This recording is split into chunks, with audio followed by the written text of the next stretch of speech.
அன்பு நெஞ்சங்களுக்கு அன்பான வணக்கங்கள். நம்ம சேனலில் ஒரு கொஸ்டின் கேட்டிருக்கிறாங்க. அதாவது நம்ம வீக்கெண்ட்ஸில் நம்ம ரொம்ப ஆக்டிவாக உங்களுக்கான இன்ஃபர்மேஷன்ஸை ஷேர் பண்ணிகிட்ருக்கோம். அண்ட் முதல் முறையாக நம்ம சேனலை பார்க்குறீங்கன்னா கண்டிப்பாக சப்ஸ்கிரைப் பண்ணிக்கங்க. இன்னும் நிறைய இன்ஃபர்மேஷன்ஸ் உங்களுக்காக காத்திருக்கு. ஸோ ஒரு கொஸ்டின் கேட்டிருக்கிறாங்க, சார் இந்த ஜாப் ரிலேட்டட் ரிசர்ச் ஃபீல்டு சைடில் நம்ம யூஜி முடித்தோன்னே எப்படி இருக்கும், அதாவது ரிசர்ச் ஃபீல்டு சைடு எப்படி இருக்கும், அதனோட ஸ்கோப் எப்படி இருக்கும்னு கேட்டிருக்காரு. அண்ட் இன்னொரு கொஸ்டின் மெடிக்கோ G5OEZ, இன்னொன்று சாக்கோபாய்ராம் கேட்டிருந்தாங்க. Sir can Siddha student do research right from college like MBBS students? So maybe நீங்கள் எம்பிபிஎஸ் ஸ்டூடெண்ட்ஸ் என்ன மாதிரியான ரிசர்ச் பண்ணாங்கன்னு ஏதாவது உங்களுக்கு எதாவது ஐடியா இருந்துச்சுன்னு ஜஸ்ட் கமெண்ட்டில் ஷேர் பண்ணுங்கள். கண்டிப்பாக நம்ம இந்த வீடியோவும் ஃபுல்லாக பாருங்கள், ஒரு ஐடியா உங்களுக்கு கிடைக்கும். சரி, அதாவது நான் உங்களுக்கு என்னென்னா ரிசர்ச் ஃபீல்டுக்குள்ளே நம்ம பண்ணுறது ரொம்ப ரொம்ப ஒரு முக்கியமான ஒரு விஷயங்க. பட் ஸ்கோப்புன்றது கொஞ்சம் குறைவாக தான் இருக்குது.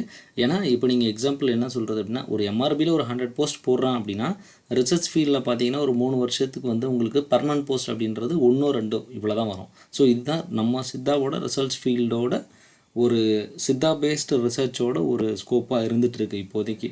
பட் ஸ்காலர்ஷிப், அதாவது junior research fellow, senior research fellow, research associate, இந்த மாதிரியான போஸ்ட் எல்லாமே எவ்ரி 2 இயர்ஸ்க்கு ஒரு முறை கம்பல்சரி ஒரு 2 to 3 போஸ்ட் அது கண்டிப்பாக வந்துகிட்டே தான் இருக்கும். சரி, பட் இதுக்கெலாம் எப்படி சார் நான் போகிறது அப்படின்னு கேட்டால், அதுக்கான இன்ஃபர்மேஷன்ஸை பழைய இதுக்கு முன்னாடி உள்ள வீடியோவில் நான் ஒரு விஷயம் அதில் சொல்லியிருப்பேன். ஸோ அந்த பேட்டர்ன் படி ரெடியாக வேண்டிய இருக்கும். சரி, இப்போ இந்த இதில் என்ன பண்ணுறோம் அப்படின்னா, நீங்கள் சாக்கோபாய்ராம் கேட்டிருக்காரு, ரிசர்ச் ஃபீல்ட் சைடு நம்ம போகணுன்னா அதனோட ஸ்கோப் எப்படி இருக்கும் அது மாதிரி கேட்குறாரு.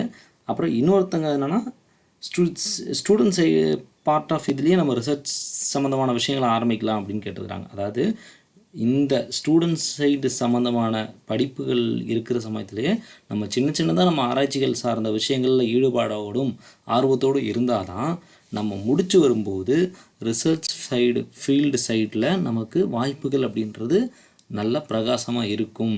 நம்ம படிக்கிற சமயத்தில் எந்த விஷயத்தையும் செய்யாமல் முடித்த பிறகு நம்மளால் ஒரு அப்ஸ்ட்ராக்ட் எழுத சொல்கிறதோ அல்லது ஒரு ப்ரோட்டோக்கால் எழுத சொல்கிறதோ அல்லது ஒரு ப்ரோட்டோக்காலை வாசிக்க சொல்கிறதோ அப்படின்றப்போ நம்மளால் கட்டாயம் படிக்கவே முடியாது. ஸோ இதுக்கு தான் ஒரு எக்ஸாம்பிள்ஸ் நான் உங்களுக்கு வந்து சொல்ல போகிறேன். And Tamil Nadu doctor MGR medical university நம்ம ரிசர்ச் கேட் அப்படின்னு சொல்லிட்டு ஒரு வெப்சைட் இருக்குங்க. அந்த ரிசர்ச் கேட் வெப்சைட்டில் ஃபஸ்ட்லாம் பார்த்தீங்கன்னா department of Indian medicine and homeopathy அப்படின்னு சொல்லிட்டு ஒரு செப்பரேட்டான ஒரு லிங்க் இருந்துச்சு. அந்த லிங்க் வந்து இப்போ இல்லை. ஸோ அது வந்து அதை செக்ரிகேட் பண்ணிவிட்டு அதை வந்து இது பண்ணிட்டாங்க. பட் இதில் என் கொலீக்ஸ் எல்லாமே வந்து யூஜி படிக்கிற சமயத்துலேருந்தே என் கூட நாங்களாம் ஒரு டீமாக சேர்ந்து ஒர்க் பண்ணுவாங்க. இவர் என்னோடய ப்ரொஃபஸர் அண்ட் மென்டார், இவர் தான் என்னோடய கைடு. அண்டு இவரும் என்னுடைய ஜூனியர். ஸோ இவருமே நல்லா என் கூட ஆர்வமாக நல்லா ஒர்க் பண்ணுவாங்க. அண்ட் இவங்களும் என் கூட ஒர்க் பண்ணுவாங்க. இப்படி நிறைய பேர் நம்ம அதில் வந்து இருக்கிறாங்க. ஸோ இது நான் எதுக்கு சொல்ல வந்தேன்னா, இதில் ஒரு சின்ன ஒரு எக்ஸாம்பிளுக்காக இது பண்ணேன். அடுத்து பாருங்கள், அகாடமியாய்டுன்னு சொல்லிட்டு ஒரு வெப்சைட் இருக்குது. இதுலேயும் அதே மாதிரி இன்ஃபர்மேஷன்ஸை தேடினேன். பட் எக்ஸாக்டான இன்ஃபர்மேஷன்ஸ் எதுவும் இவங்களும் கொடுக்கல. ரைட், உங்களுக்கு என்னென்னா கூகுள் ஸ்காலர் அப்படின்னு ஒரு லிங்க் இருக்குங்க. அதாவது ஒரு ஸ்டூடெண்ட் லைஃப்பில் நீங்கள் என்னெல்லாம் சாதிக்கலாம், என்னெல்லாம் செய்யலாம் அப்படின்றதுக்கு ஒரு முழுமையான ஒரு எக்ஸாம்பிள் அப்படின்றது என்னோடய லைஃப் பேட்டர்ன் ஆஃப் சார்ட்டே நான் உங்களுக்கு நான் எடுத்து காட்டுறேன். நான் யூஜி ஜாயின் பண்ணினது 2010 ஜாயின் பண்ணினேன். என்னோடய ஒர்க்ஸ் எல்லாமே பார்த்தீங்கன்னா 2013 ஸ்டார்ட் பண்ண ஆரம்பித்தேன். 2013 2014 கிராஃப், 15 கிராஃப், 16 கிராஃபு, 17, 18, 19, 20, 21. ஸோ கிட்டத்தட்ட இதோட நான் 10 வருஷம் இந்த ரிசர்ச் ஃபீல்டில் வந்திருக்கிறேன். ஒரு சித்த டாக்டராகவும் இருந்துட்டு ஒரு ரிசர்ச் சம்மந்தமான விஷயங்கள்லையும் கொஞ்சம் ஆக்டிவாக பார்ட்டிசிபேட் பண்ணிகிட்ருக்கேன். பட் இன்னும் அடுத்தடுத்த கட்டங்கள் மூவ் ஆக வேண்டியது எனக்கும் அந்த தேவைகள்லாம் இருந்துட்டு தான் இருக்குது. ஸோ பட் என்னுடைய எக்ஸாம்பிள், நான் படிக்கிற சமயத்திலே நான் யூஜி கம்ப்ளீட் பண்ணினது வந்து 2016. PG again post graduate join பண்ணது 2017. அப்புறம் 2020 கம்ப்ளீட் பண்ணேன். அதன் பிறகு கோவிட் 2021 எனக்கு டிகிரியானது கிடைக்கப்பட்டது. ஸோ இப்படி தான் என்னுடைய ப்ரோக்ரஷன் வந்து இருந்தது. ஸோ அதாவது நம்ம படிக்கிற சமயத்திலேயே கட்டாயம் நம்மளோட ஆக்டிவிட்டீஸ் ஆரம்பித்தா மட்டும்தான் நம்மளால் முழுமையும் இந்த மாதிரியான ஆஃப்டரில் உள்ள விஷயங்களில் நம்மளால் ஈடுபாடோடு செய்ய முடியும் அப்படின்றது எந்தவித மாற்று கருத்தும் இல்லை. ஸோ அதனால தான் தயவுசெய்து படிக்கிற சமயத்தை நல்லா யூட்டிலைஸ் பண்ணி கண்டிப்பாக இதுக்கான விஷயங்களை நீங்கள் வந்து பண்ணணும் அப்படின்றத மறந்துடவே கூடாது. ஸோ கிராஃபில் 2014 தான் வரும். பட் பிஃபோர் தட் 2013, 12 ஹாஃப்லேயே நான் வந்து இதனோட ஒர்க்ஸ்லாம் அப்போவே கொஞ்சம் கொஞ்சமாக ஸ்டார்ட் பண்ண ஆரம்பிச்சிட்டேன். ஸோ இதெல்லாம் பேசிக்காக எப்படி ஸ்டார்ட் பண்ணேன் அப்படின்னா, முதல்ல இப்போ சின்னதாக பப்ளிக் அவேர்னஸ் கொடுக்குறது, அதன் பிறகு சின்ன ஒர்க்ஸை ரீட் பண்ணி பார்க்குறது, சீனியர்ஸோட ஒர்க்ஸை ரீட் பண்ணுறது, அப்படி அந்த மாதிரி நிறைய விஷயம் இருந்தால் சார். நான் உங்களுக்கு சொல்லக்கூடிய மேஜரான ஒரு 4 விஷயம் உங்களுக்கு நான் இன்ஃபர்மேஷன்ஸாக படிக்கிற சமயம் நீங்கள், அதாவது மெடிக்கோ ஜிஜி கேட்ட இந்த விஷயத்தை செஞ்சீங்கன்னா சாக்கோபாய் கேட்கக்கூடிய அந்த கொஸ்டினுக்கு ஆன்சர் அப்படின்றது தெளிவாக உங்களுக்கு ஃப்யூச்சர் முடிஞ்ச பிறகு கிடைக்கும். ஸோ இவங்க மெடிக்கோ கேட்ட கொஸ்டின் எப்படி அவங்க பண்ணுற மாதிரி நம்மளும் பண்ணுறது அப்படின்றதுக்கு ஒரு 5 பாயிண்ட் மட்டும் நான் உங்களுக்கு வந்து சொல்லித்தரேன். முதல்ல நீங்கள் டிஃப்ரெண்ட் ஃபீல்ட்ஸ் இதுக்குள்ளே படிக்க வந்ததுக்கு பிறகு என்ன தான் நடக்குது, என் இன்ஸ்டிடியூஷனில் என்ன நடக்குது, என் இன்ஸ்டிடியூஷனை தவிர்த்து வெளியே என்ன நடக்குது. இப்போ நான் ஒரு இன்ஸ்டிடியூஷனில் ஒரு காலேஜில் படிக்கிறேன், இப்போ நான் வந்து மார்த்தாண்டத்தில் ஒரு காலேஜில் படிக்கிறேன் அப்படின்னா அந்த மார்த்தாண்டம் மட்டுமே என் வாழ்க்கை, அதோடையே 5 வருஷம் முடிஞ்சிடணும் அப்படின்னு நினைக்கவே கூடாது. அந்த 1 கிலோமீட்டரை தாண்டி பக்கத்தில் திருநெல்வேலியில் என்ன நடக்குது, பக்கத்தில் திருவனந்தபுரத்தில் என்ன நடக்குது, அதுக்கு அடுத்து மதுரையில் என்ன நடக்குது சித்த மருத்துவம் சார்ந்து அப்படின்ற விஷயத்தை தெரிந்து கொண்டே இருக்க வேண்டும். ஃபீல்டு அப்டேட் அப்படின்றது ரொம்ப ரொம்ப முக்கியம். அது ஒன்று. கூடவே இந்த சமயத்தில் நிறைய ப்ரோக்ராம்ஸ் நடந்துகிட்டே இருக்கும், நிறைய செமினார்ஸ் நடக்கும், நிறைய கான்ஃபரன்சஸ் நடக்கும். நம்ம சென்ட்ரல் கவர்மெண்ட்டில் நிறைய கான்ஃபரன்சஸ் போடுவாங்க, ஆன்லைன் செமினார்ஸ் வெபினார்ஸ் போடுவாங்க. ஸோ எதையும் மிஸ் பண்ணவே கூடாது. கண்டிப்பாக உங்களோட அதுவும் ஸ்பெசிஃபிக்காக டாபிக்ஸ்லாம் கொடுப்பாங்க, இந்தந்த டாபிக்ஸ்லாம் கான்ஃபரன்ஸ் நடக்கும்னு சொல்லுவாங்க. ஸோ அப்படி உங்களுக்கு வாய்ப்பு கிடைச்சா மிஸ்ஸே பண்ணக்கூடாது. உங்களுக்கு இந்த ஏரியா, இப்போ என்னோடய ஏரியா ஃபார்மகாலஜி காலேஜ் ரிலேட்டடாக அல்லது நெட்வொர்க் ஃபார்மகாலஜி ரிலேட்டடாக எந்த கான்ஃபரன்ஸ் எந்த ப்ரோக்ராம்ஸ் தான் நான் விடவே மாட்டேன். ஸோ என்னோடய ஏரியா ஆஃப் எக்ஸ்பர்டைஸ், என்னோடய ஏரியா ஆஃப் கோர் அப்படின்றது இதில் தான் இருக்கும். ஸோ அப்போ மற்றதும் போவேன், பட் இது கொஞ்சம் அதிகமாக கான்சன்ட்ரேட் பண்ணி போவேன். ஸோ இதுதான் என்னோடய வே ஆஃப் இருந்தாச்சு. அதன் பிறகு என்கேஜ் வித் ஃபேக்கல்ட்டி அப்படின்றது ரொம்ப ரொம்ப முக்கியம். எந்த விஷயத்துலையும் நீங்களாக போய் காலை வச்சிங்கன்னா கண்டிப்பாக நம்மளால் பண்ணுறது ரொம்ப ரொம்ப கஷ்டம்.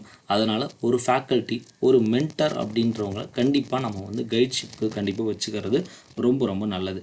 அண்டர் கிராஜுவேட்லேயே பண்ணலாமான்னு கேட்டால் கண்டிப்பாக பண்ணலாம். அதுக்கு நிறைய தடங்கள் இருக்குது. ஏன்னா இன்றைக்கி கூட என்னுடைய ஒரு ஜூனியர் வந்து பேசிகிட்டு இருந்தார் ஃப்ரம் ப்ரைவேட் காலேஜ், சென்னையிலேருந்து, ப்ரைவேட் காலேஜில். ஸோ அவர் நிறைய விஷயம் ஆக்டிவிட்டீஸ் நிறையா செஞ்சுட்டே இருந்தார்.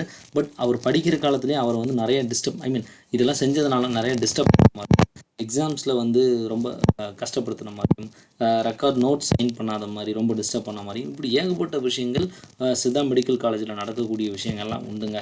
ஸோ நிறைய என்னோடய ஸ்டோரியே நிறையா இருக்குன்னு அதை நான் பிறகுலாம் சொல்கிறேன். அது இப்போ உடனே சொல்லி உங்களுக்கு அதை ஒரு நெகட்டிவிட்டியை நான் உண்டு பண்ண விரும்பலை. ஸோ அது கண்டிப்பாக இப்போ நம்ம ஒரு சில விஷயங்கள் நம்ம இப்படி பாசிட்டிவாக பேசுகிறோன்னா கண்டிப்பாக நிறையா விஷயம் எங்களுக்குள்ளே பேக் சைடில் நடந்திருக்கும் அப்படின்றத நீங்கள் எப்போவுமே நினச்சிட்டே இருக்கணும். ரைட். அப்புறம் அதனால தான் சொல்கிறேன், ஸ்ட்ராங்கான ஒரு ஃபேக்கல்ட்டி பேக்ரவுண்டோட உங்களோட ஃபோக்கஸ்ட்டை நீங்கள் திங்க் பண்ணி போய்கிட்டே இருக்கணும். சரி. அதன் பிறகு ஸ்டூடெண்ட் ரிசர்ச் குரூப்னு சொல்கிறது, அதாவது படிக்கிற சமயத்தில் என்னோடய மென்டர் சொல்லுவார், நீ இந்த மெம்பர்ஷிப்க்கு அப்ளை பண்ணேன் அண்டு இந்த மெம்பர்ஷிப் அப்ளை பண்ணேன். எனக்கு ரிசர்ச் ரிவ்யூ அப்படின்றது படிக்கிற 3rd 4th இயர்லேருந்து எனக்கு ரொம்ப இஷ்டம். இப்போ நீங்கள் ஒரு மெடிக்கல் ஆர்டிகல்ஸ் கொடுத்தீங்கன்னா கண்டிப்பாக நான் ரிவ்யூ பண்ணி என்னால் தர முடியும், அந்த கெப்பாசிட்டி எனக்கு உண்டு. ஸோ அப்போவே world association of medical editors அப்படின்னு சொல்லக்கூடிய ஃபோரத்தில் என்னை வந்து ஒரு மெம்பர்ஷிப்பாக ஆக்கி அதில் எனக்கு ஒரு வாய்ப்பு கொடுத்து, ஸோ அப்படி நிறைய ஆப்பர்ச்சுனிட்டிஸ் அப்போவே நடந்தது. அப்புறம் நிறைய ஜேர்னல்ஸில், இன்டர்நேஷ்னல் ஜேர்னல்ஸில் அப்போவே நான் எடிட்டராகவும் ஒர்க் பண்ணியிருந்தேன். ஸோ படிக்கிற சமயத்தில் 3rd இயர் 4th இயர்லேயே ஈவன் என்னோடய கொலீக் கூட நான் என்ன பண்ணுறேன்னு தெரியாது, மற்ற ஃபேக்கல்ட்டிஸ்க்கு நான் என்ன பண்ணுறேன்னு கூட தெரியாது. அந்தளவுக்கு என்னோடய காலேஜ் லைஃப்ன்றது ரொம்பவே எனக்கு ரொம்ப இன்ட்ரெஸ்டிங்கான அந்த டைம் வந்து இருந்துச்சு. திரும்பவும் நான் இன்றைக்கி முடிச்சிட்டேன், இன்றைக்கி திரும்பவும் அந்த லைஃப் கிடைக்குமானா டெஃபினட்டாக கிடைக்காது. ஸோ அதுதான் அந்த டைமில் நம்ம வந்து என்ன என்கேஜ் பண்ணி நம்ம பண்ணுறோமோ அதை பொறுத்து தான் நம்ம லைஃப் அப்படின்றது அடுத்தடுத்த ஸ்டேஜுக்கு பாசிட்டிவாக மூவ் ஆகும். அதாவது ஸ்ட்ராங் பேஸ்மெண்ட் அப்படின்றத தெளிவாக போட்டுக்கிட்டே இருக்கணும். அப்புறம் கிளினிக்கல் ப்ராக்டிஸும் அப்போவே நான் வந்து என்னோடய ஃபேக்கல்ட்டியோட மென்டரோட கிளினிக்கில் நானுமே கிளினிக்ஸ் சம்மந்தமான விஷயங்களும் கற்றுக்க ஆரம்பித்தேன். ப்ராக்டிஸும் எனக்கு அப்போருந்தே தெரியும். ஸோ அதுதான் நம்ம படிக்கிற எனக்கு பேஸ்மெண்ட் நல்லா கிடச்சதுனால நிறைய விஷயம் நான் கற்றுக்கிட்ட முடிஞ்சது. அதன் பிறகு அட்வான்டேஜஸ் ஆஃப் ரிசோர்ஸஸ். உங்கள் காலேஜில் இருக்கக்கூடிய லைப்ரரி அப்படின்றது ரொம்ப ரொம்ப முக்கியமான ஒரு பொக்கிஷம். அந்த பொக்கிஷத்தை முடிச்சு வந்த பிறகு நீ திரும்பவும் முடிச்சு டாக்டர் ஆகிட்ட, திரும்பவும் அதே காலேஜில் நீ அந்த லைப்ரரியை போய் ஃப்ரீயாக யூஸ் பண்ணணும் அப்படின்னா கண்டிப்பாக பண்ண முடியாது. ஏன்னா முடிச்சு போயிடுவீங்க, திரும்பவும் உள்ள ஒரு நாள் லெட்டர் கொடுக்கணும், பர்மிஷன் வாங்கணும், குறிப்பிட்ட டைம் தான் இருக்க முடியும். அங்கேருந்து எந்த வித லிட்ரேச்சர்ஸையும் நீங்கள் வெளியே எடுத்துகிட்டு வர முடியாது. படிக்கிற சமயத்தில் நீங்கள் வெளியே கொண்டு போகலாம், உள்ளேருந்து படிக்கலாம், ஃபோட்டோ ஸ்னாப் எடுக்கலாம், அப்படி உங்களுக்கான ஆப்பர்ச்சுனிட்டிஸ்ன்றது நிறையா வரும். ஆன்லைன் லிட்ரேச்சர் டாக்குமெண்ட்ஸை வந்து நிறையா படிக்கலாம். லைப்ரரியில் இன்டர்நெட் ஃபெசிலிட்டி இருந்ததுன்னா அதுக்கான விஷயங்களை யூஸ் பண்ணலாம். ரிசர்ச் ஆர்டிகல்ஸை நீங்கள் டவுன்லோட் பண்ணி ரீட் பண்ணலாம். அப்படி நிறையா வாய்ப்புகள் இருக்கும். அண்ட் கூடவே படிக்கிற சமயத்தில் காலேஜிலேருந்து கான்ஃபரன்ஸ் போகிறீங்க அப்படின்னா அது உங்களுக்கு தனி ரெஸ்பெக்ட் இருக்கும். ஒரு டாக்டராக முடித்த பிறகு நீங்கள் கான்ஃபரன்ஸ் போகிறீங்க அப்படின்னா உங்களோட ஓன் எக்ஸ்பென்சஸ்லேருந்து அதுவும் கான்ஃபரன்ஸஸில் பார்த்தீங்கன்னா ஸ்டூடெண்ட்ஸ்க்கு தனி சார்ஜஸ் இருக்கும், முடித்த டாக்டர்ஸ் ப்ராக்டிஷனருக்கு தனி சார்ஜஸ் இருக்கும். அங்கே ஒரு எக்ஸ்பென்சஸ் நமக்கு இதாகும். தங்குறதுக்கு நம்ம படிக்கிற சமயத்தில் ஃப்ரெண்ட்ஸோட சேர்ந்து 3 பேர் 4 பேர் சேர்ந்து மேன்ஷனில் தங்கலாம், அல்லது அவங்களே அரேஞ்ச்மெண்ட்ஸ் பண்ணி தருவாங்க, அங்கே கூட தங்குறதுக்கு வாய்ப்பு இருக்கும். பட் டாக்டராக முடிச்சுட்டு போகும்போது நம்மளும் ஒரு தனியாக தான் இருப்போம். அப்போது அதுக்கான இண்டிவிஜுவல் எக்ஸ்பென்சஸ் அப்படின்றது கொஞ்சம் அதிகமாகவே இருக்கும். ஸோ இதுதாங்க. ஸோ இப்படி படிக்கிற சமயத்தில் இந்த ஆப்பர்ச்சுனிட்டிஸை வந்து இது பண்ணிக்கிட்டே இருக்கும். எனக்கு மந்த்லி வந்து ஒரு 2500 என்னோடய செலவுக்கு தர்றாரு அப்படின்னா கண்டிப்பாக நான் அதில் 500 வந்து ஒதுக்கி வச்சுருவேன். என்னோட மெஸ் பில் வந்து ஒரு 1000 வரும். அண்ட் என்னோடய ஹாஸ்டல் பில் வந்து ஒரு 250 அந்த மாதிரி தான். கவர்மெண்ட் காலேஜில் படித்ததுனால அவ்வளோதான் வரும். ஏன்னா கரண்ட் பில்லும் சேர்த்து அவ்வளோதான் வரும். மேக்ஸிமம் 250க்கு மேலே நான் மந்த்லி என்னோடய ஹாஸ்டல் கரண்ட் பில் வந்து ஹாஸ்டல் ஃபீஸும் கரண்ட் பில்லும் சொல்கிறேன். என்னோடய ரூம் ரெண்ட் வந்து 60 ருபீஸ் ஹாஸ்டலில்.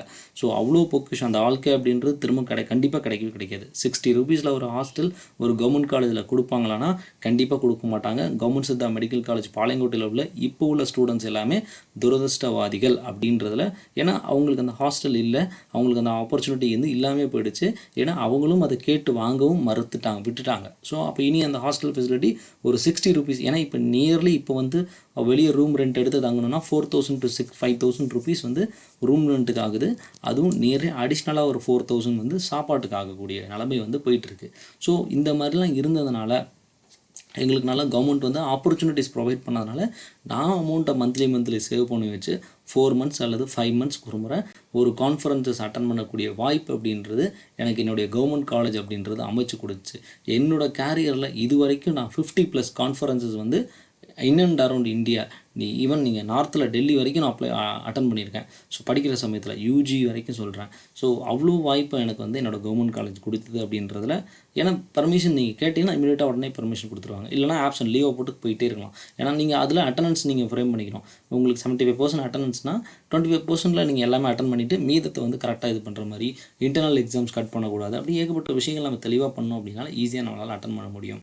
அதன் பிறகு டெவலப் ரிசர்ச் ஸ்கில்ஸ். படிக்கிற சமயத்துலேயே அந்த ஸ்கில்ஸ் சீனியர் அண்ணாங்கள் இருப்பாங்க, பிஜிஸ் டாக்டர்ஸ் படிப்பாங்க இல்லையா, அவங்க தீசிஸ் பண்ணுவாங்க, இல்லை அவங்க பண்ணுற பப்ளிகேஷன்ஸ் எல்லாமே அப்போவே நம்ம ரீட் பண்ண ஆரம்பிக்கணும். ஸோ அப்போ படிக்க தான் நமக்கு எதில் மிஸ்டேக் விடுறாங்க, எந்த மாதிரியான கார்னரை நம்ம பிடிச்சி இன்னும் மேலே ஏறணும், எந்த ஏரியாவில் இன்னும் ரிசர்ச் ஆகாமல் இருக்குது, இப்படி பல்வேறு விஷயத்தை வந்து நம்மளால் கவர் பண்ணி கொண்டு வர முடியும் அப்படின்றத நான் இப்போவே தெரிவிச்சுக்கிறேன்.